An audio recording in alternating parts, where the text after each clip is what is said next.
사람들은 누구나 자신의 인생이 형통하기를 원합니다. 그래서 자신의 뜻대로 그 일들을 이루어가기 위해서 이리저리 애를 쓰곤 하지요. 그런 의미에서 우리 좌우에 계신 분들과 이렇게 인사하면 좋겠습니다. 형통하십시오.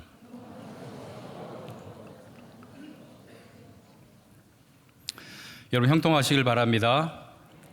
여러분 형통의 사전적 정의가 뭔가 사전을 찾아보니까 이렇게 되어 있습니다. 모든 일이 뜻대로 순조롭게 잘 되어가다. 이것이 형통의 뜻이더라고요. 여러분 여기서 뜻대로라는 것은 누구의 뜻을 얘기할까요? 자기의 뜻대로 그 일이 잘 이루어지는 것을 형통이라고 흔히 생각할 것입니다. 그러면 자신의 뜻대로, 자신의 계획대로 그 일들이 이루어지면 정말 형통할까요? 성경에 자신의 뜻대로 선택했던 한 인물이 등장합니다. 창세기 13장에 등장하는 인물인데요. 롯입니다. 아브라함과 롯이 함께 살았는데 이 짐승들이 많이 늘어나다 보니까 함께 거하지 못하는 형편이 되었습니다. 그러자 아브라함이 롯에게 떠나갈 것을 권고하고 먼저 선택할 수 있도록 배려를 해주죠. 뭐라고 배려하는가? 창세기 13장 9절 보니까 이렇게 기록합니다. 네가 좌하면 나는 우하고 네가 우하면 나는 좌하리라. 네가 선택하는 곳에 겹치지 않도록 할 텐데 어디든 먼저 선택을 하라. 이렇게 이야기를 해줍니다. 이에 롯은 어디를 선택했는가?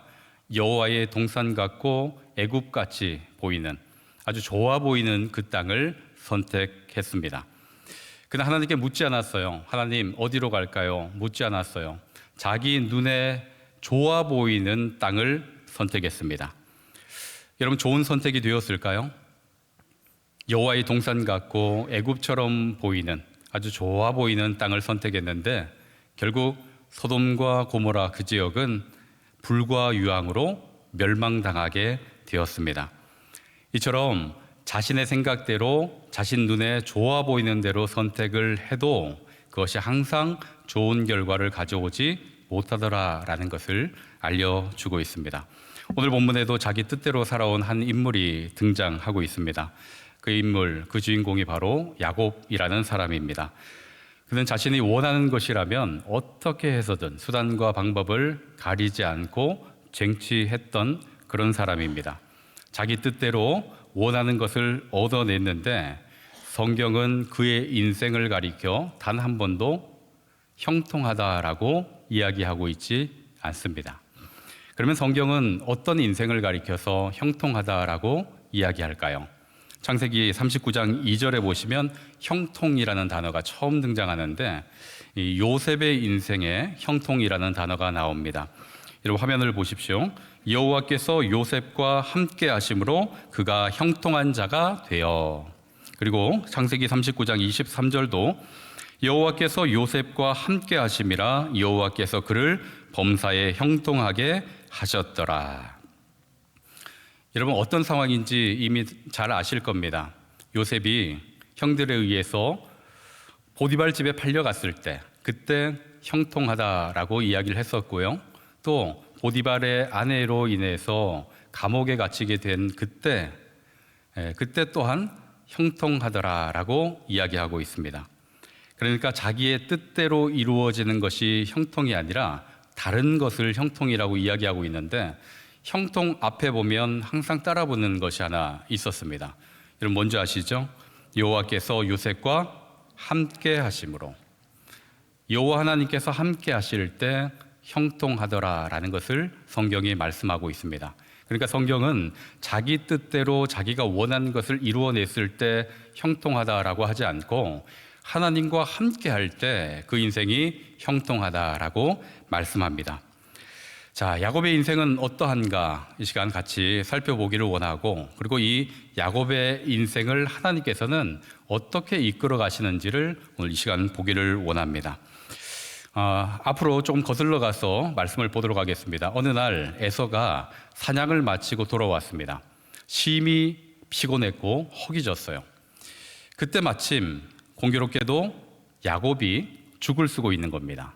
팥죽을 맛있게 쓰고 있습니다. 의도적이었는지 우연의 일치인지 알 수 없지만 허기진 이 에서에게 그 팥죽은 너무나 맛있게 보였겠죠. 그래서 동생에게 얘기합니다. 팥죽 한 그릇만 달라. 그러면 어떻게 해야 되겠습니까? 그냥 주면 되겠죠. 그런데 야곱이 그냥 순순히 주지를 않습니다. 주긴 주되 조건을 하나 답니다. 창세기 25장 31절에 보니까 야곱이 이렇게 얘기를 해요.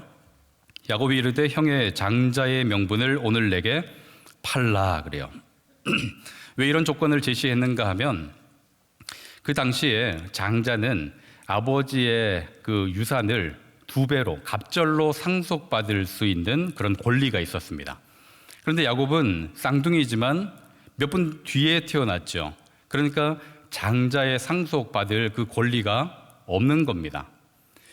그것 때문에 계획적이었는지 아니면 팥죽을 달라는 형의 요청에 갑자기 그런 잔꾀가 생각이 난 건지는 모르겠지만 어쨌든 순순히 주지 않고 팥죽 한 그릇에 장자의 명분을 사고자 했고 자기 뜻대로 장자의 명분을 얻어냈습니다. 여러분, 자기의 뜻대로 이루어졌습니다. 그런데 여기에서도 성경은 형통이라고 이야기하지 않습니다. 여러분, 그뿐 아니라 시간이 조금 흐른 뒤입니다. 눈이 어두워진 아버지 이삭이 그 장자 에서에게 장자의 축복을 하고자 한다라는 소식이 들립니다. 그러자 이 야곱이 어머니가 만들어준 음식을 들고 형의 채취가 묻어있는 그 옷을 입고 또 형처럼 털이 없기 때문에 염소 가죽을 손 위에 덮어 쓰고 그리고 아버지께로 나갑니다. 아버지가 누구냐 묻자 누구라 대답합니까? 야곱입니다 그래야 되지만 제가 맏아들 에서입니다. 그리고 이 음식을 드시고 제게 마음껏 장자의 축복을 해 주십시오 이렇게 얘기를 해요. 눈이 어두웠던 이 아버지는 손도 만져보고 했지만 알아채지 못하고 장자인 줄로 알고 축복을 다 해줍니다. 이때도 자신의 목적하는 바를 이루기 위해서 아버지를 속이지요. 그리고 장자의 축복을 받아냅니다. 그럼에도 불구하고 성경은 형통하다라고 이야기하지 않습니다. 그 이후 야곱의 인생은 정말 형통했을까요? 여러분 아신 대로 집안은 풍비박산이 났습니다. 아버지 이삭은 충격을 받았어요. 그래서 성경은 뭐라고 기록하는가 보니까 이삭이 심히 크게 떨며 그랬습니다. 어떤 의미에서 심히 크게 떨었는지 모르겠지만 아마 분노하기도 하고 이 아들에게 속았다, 아주 치밀한 계획에 속았다라는 것에 좀 치가 떨리기도 했을 겁니다. 아버지는 이렇게 심히 크게 떨었습니다. 에서는 어떻게 됐을까요? 장자의 축복을 빼앗겼다라는 소식을 듣고 아주 분노했죠. 그래서 아버지 죽기만 해봐라. 그러면 내가 저 동생을 죽이겠다. 이렇게 분에 차 있는 겁니다. 어머니 리브가는요, 야곱을 사랑했지만 이 장자의 축복을 받은 후에 어떻게 해야 했습니까? 아들을 외삼촌 라반의 집으로 멀리 도피시켜야만 했습니다. 무엇 하나 형통처럼 보이는 것이 하나도 없습니다. 그런 야곱, 이렇게 살도록 하나님께서 그냥 두시는 것이 아니라 야곱의 인생에 하나님께서 개입하기 시작합니다. 야곱은 부랴부랴 짐을 싸서 이제 외삼촌 라반이 있는 하란으로 도망을 치죠. 낯선 길로 향하니 얼마나 두렵고 또 떨렸겠습니까? 그러던 가운데 피곤이 몰려와 밤에 베델이라는 곳에서 돌베개를 베고 잠을 청하게 됐습니다. 이때 야곱은 하나님을 찾거나 하나님께 기도하지 않았습니다. 그런데 누가 찾아오셨는가? 하나님께서 먼저 찾아오셨어요. 그리고 야곱에게 먼저 말을 거십니다. 말을 건네는 것뿐 아니라 그 속에 하나님의 언약을 담아두고 있습니다. 여러분 창세기 28장 15절, 좀 길어서 15절만 읽도록 하겠습니다. 창세기 28장 15절에 하나님께서 어떤 언약, 어떤 말씀을 하셨는지 이 구절은 우리가 같이 한 목소리로 읽으면 좋겠습니다. 내가 너와 함께 있어 네가 어디로 가든지 너를 지키며 너를 이끌어 이 땅으로 돌아오게 할지라. 내가 네게 허락한 것을 다 이루기까지 너를 떠나지 아니하리라 하신지라. 아멘.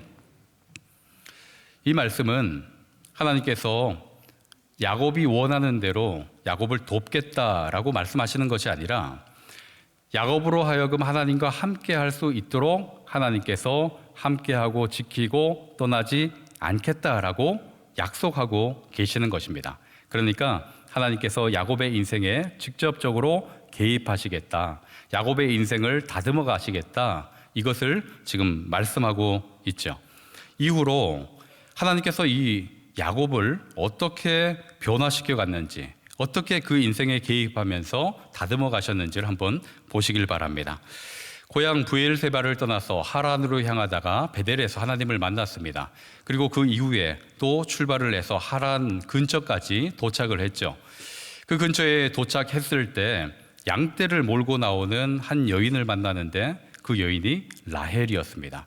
라헬을 만나자 자신을 소개하고 자신이 라반의 조카라고 이야기를 합니다. 그러자 라헬은 집으로 돌아가서 아버지에게 조카를 만났다라고 이야기를 하죠. 그러자 라반이 이 야곱을 영접해 드립니다. 얼싸안고 환영하고, 그렇게 해서 야곱은 라반의 집에서 살게 되었습니다. 여러분, 이후에 도피하기는 했지만 그래도 좀 순적해 보이지 않습니까? 일이 좀 잘 풀리는 것 같습니다. 하나님께서 약속해 주시고 만나 주신 그 이후에 뭔가 일이 잘 풀리는 것처럼 보입니다. 그런데 야곱이 라반 집에 머문 지 한 달쯤 되었을 때 라반은 야곱에게 이렇게 얘기를 해요. 네가 나의 생질을 이긴 하지만 무보수로 일하는 거는 좀 그렇지 않냐. 그러니까 보수를 주겠다. 품삯을 어떻게 할지 네가 먼저 한번 얘기해봐라 라고 얘기를 합니다. 그러자 야곱이 뭐라고 얘기하는가? 품삯 대신 뭘 달라고 합니까? 내가 7년 동안 무보수로 일을 할 테니 라헬을 나의 짝으로 주십시오 라고 얘기를 합니다. 라반도 다른 사람에게 그 딸을 주는 것보다 이 조카에게 주는 것이 낫다라고 판단을 했는지 흔쾌히 허락을 하죠. 여기까지도 야곱의 인생이 순적하게 보입니다. 시간이 흘러 7년이 다 채워졌습니다. 이제 약속한 대로 그 7년이 되었고 야곱은 7년 동안 일을 다 했으니 이제 요구할 때가 되었죠. 이제 라헬과 결혼할 수 있도록 허락해 주십시오. 그게 21절부터 오늘의 본문이 시작이 됩니다. 이 라반은 또 순조롭게 또 동네 사람들을 다 불러 모아서 결혼 예식을 치릅니다. 일주일간 진행이 되는데 그 결혼 잔치를 열어줍니다. 그리고 첫날 밤이 되었습니다. 7년 동안 그렇게 기다리던 첫날 밤이 되었습니다. 첫날 밤을 잘 지냈겠죠? 그런데 그 다음날 아침에 일어나 소스라치게 놀라게 됩니다. 왜 놀라게 되었는가? 창세기 29장 25절 서두에 짤막하지만 아주 충격적인 이야기가 들어있죠. 야곱이 아침에 보니 누구예요? 누구랑 결혼하기를 원했습니까? 라헬과 결혼하기를 원했는데 첫날 밤을 지내고 보니 레아인 것입니다. 성경에서 레아는 시력이 약하다라고 표현하는데 조금 야곱이 보기에는 탐탁지 않았던 것 같습니다. 외삼촌이 라헬을 레아 대신 첫날 밤 변장시켜서 들여보낸 거죠. 깜깜한 밤에 알아보지 못하고 사실 의심이나 했겠습니까? 그러려니 하고 첫날 밤을 보냈겠죠. 레아가 들어왔으리라고 상상도 하지 못했는데 아침에 일어나 소스라치게 놀라고 기가 막힐 일에 한숨을 쉽니다. 그러면서 외삼촌에게 따지고 듭니다. 29장 25절 그 뒤에 이어지는 구절입니다. 외삼촌이 어찌하여 내게 이같이 행하셨나이까? 내가 라헬을 위하여 외삼촌을 섬기지 아니하였나이까? 외삼촌이 나를 속이심은 어찌 됨이니까? 여러분, 이 속에 이 야곱의 분노가 느껴지십니까? 너무나 속상하고 답답하고 어찌할 바 몰라 발을 동동 구르면서 외삼촌에게 따지고 드는 이 야곱의 그 심경이 여러분 느껴지십니까? 눈이 어두운 아버지 이삭을 자신이 속였는데 시력이 약한 레아가 들어와서 자신을 속였습니다. 깜깜한 밤에 자신이 한 대로 고스란히 지금 돌려받고 있는 것처럼 보이죠. 그러자 라반이 대꾸를 합니다. 라반은 아주 태연해요. 이런 반응이 나올 거라고 미리 예상이라도 한 듯이 아주 태연하게 대꾸를 합니다. 26절 말씀 보시겠습니다. 라반이 이르되 언니보다 아우를 먼저 주는 것은 우리 지방에서 하지 아니하는 바이라. 이것이 원래 이 지방의 전통이었을까요? 그러지 않을 겁니다. 새빨간 거짓말입니다. 만약에 이것이 전통이었다면 라헬을 위해서 7년 동안 일하겠습니다 할 때 그때 얘기를 했어야죠. 근데 이미 7년 다 일하고 첫날 밤을 지나고 나서 이렇게 이야기한다는 것은 아주 의도적이라는 겁니다. 계획적으로 이렇게 속이기로 한 거죠. 여러분, 뛰는 사람 위에 나는 사람이 있다 그랬는데 뛰는 야곱 위에 나는 라반이 있습니다. 야곱이 속이는 자였는데 그 속이는 자를 또 만났습니다. 아주 된통 걸린 거죠. 그뿐 아니라 라헬과 결혼하기 위해서 또 뭘 얘기하는가 하면 7일 동안 잠자코 있으라는 거예요. 7일이 결혼 기간입니다. 결혼 예식 치르는 기간이에요. 그래서 파토 내지 말고 기다려라. 7일을 다 보내라. 그리고 나서 또 뭐 하라고 합니까? 7년을 더 일하라. 저 같으면 레아로 만족할 것 같은데 7년을 더 일하면서 또 라헬을 얻어내고자 합니다. 그러니까 얼마나 자기 주장이 강하고 자신이 얻고자 하는 것은 끝까지 집요하게 얻어내는 사람인지 모릅니다. 그만큼 라헬을 사랑하기도 했겠죠. 어찌됐든 몇 년을 도합 일하게 되었습니까? 14년을 일하게 됐어요. 지금까지 야곱은 자기가 원하는 대로, 자기가 계획했던 대로 다 성취하고 쟁취하던 그런 사람이었습니다. 그런데 하나님을 만나고 난 그 이후 인생이 조금씩 이상해지기 시작해요. 자신이 계획하고 자신이 이루고자 원하고자 하는 것이 손에 들어오지 않는 겁니다. 조금씩 뭔가 꼬이는 것처럼 느껴집니다. 결국 야곱은 라반에게 속아서 14년 도합 일을 하죠. 그리고 결국 어떻게 합니까? 라헬을 얻어냈습니다. 라헬과 결혼을 했어요. 이것이 끝인가? 이것이 끝이면은 좋겠지만 그러지 않아요. 일이 점점 꼬여갑니다. 인생이 계속 꼬입니다. 자기가 원하는 것을 얻어내지를 못해요. 야곱은 레아와 라헬 둘 다 같이 결혼을 했습니다. 누구에게서 자식을 낳기를 원할까요? 라헬에게서 자식을 얻기 원하지 않겠습니까? 그런데 여러분, 우리가 읽었던 그 본문 뒷구절부터 한번 보십시오. 32절입니다. 누구에게서 아들이 태어나는가? 32절 서도 한번 보십시오. 레아가 임신하여 아들을 낳고. 이게 웬일입니까? 라헬에게서 아들을 낳아야 되는데 그렇게 라헬에게서 아들 낳기를 기다리고 있을 터인데 지금 누구에게서 아이가 나왔습니까? 레아에게서 아이가 나왔어요. 그럼 그 다음에는 또 누구에게서 나오면 좋겠습니까? 라헬 기다리겠죠. 33절 보십시오. 그가 다시 임신하여 아들을 낳고. 뜻대로 되는 게 없습니다. 인생이 자기 뜻대로 안 된다 하는 것을 뼈저리게 경험하고 있어요. 34절 보십시오. 그가 또 임신하여 아들을 낳고. 안 되죠? 아무리 바라도 안 됩니다. 35절입니다. 그가 또 임신하여 아들을 낳고. 이게 웬일입니까? 라헬에게서는 출산이 되질 않아요. 이 태가 열리지를 않는 겁니다. 외삼촌 라반에게 속아서 14년을 일했죠. 라헬에게서 아들이 태어나기를 학수고대하지만 누구에게서만 나옵니까? 레아에게서만 아들이 태어나고 있습니다. 일이 되는 게 하나도 없죠. 그 뒤에 우리가 읽지 않았지만 그 뒤로 넘어가면 라반이 야곱을 속여서 품삯을 몇 번이나 바꾸는가 하면 무려 10번이나 바꿉니다. 계속 속입니다. 계속 속이는데 야곱은 계속 속아 넘어갑니다. 야곱은 어떤 생각을 했을까요? 내 인생이 왜 이렇게 꼬일까? 왜 이렇게 되는 게 없을까? 이런 생각을 하지 않았을까요? 우리도 야곱과 같은 그런 경험을 할 때가 더러 있습니다. 잘 살고자 했고 또 행복하기를 원했고 그래서 이리저리 계획을 세우면서 좋은 것들을 선택해 갑니다. 그런데 자기 뜻대로 일이 풀리지 않아서 속상하고 또 답답할 때가 종종 있죠. 그때가 되면 내 인생은 왜 이렇게 안 풀리나? 하나님이 야속하게 느껴지기도 하고 또 거기서 더 나가면 하나님께 원망을 쏟아낼 때도 있습니다.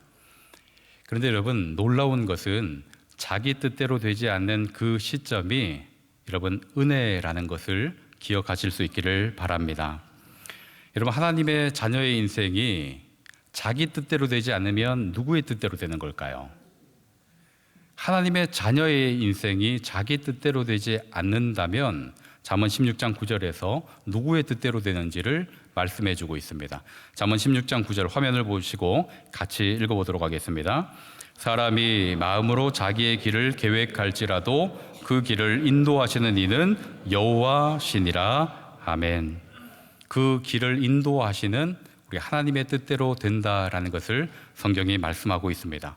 그러니 내 생각대로 되지 않아도, 내 뜻대로 되지 않아도 낙심하거나 답답해 할 필요가 없는 것입니다.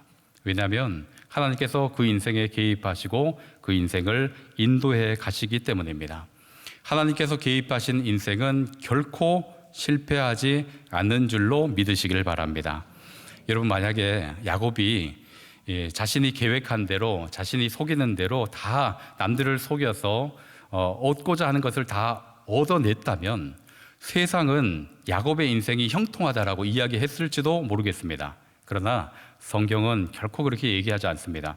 하나님 없이 살아가는 그 인생 어찌 형통하겠습니까? 그 인생의 결국은 멸망의 길로 가는 것입니다.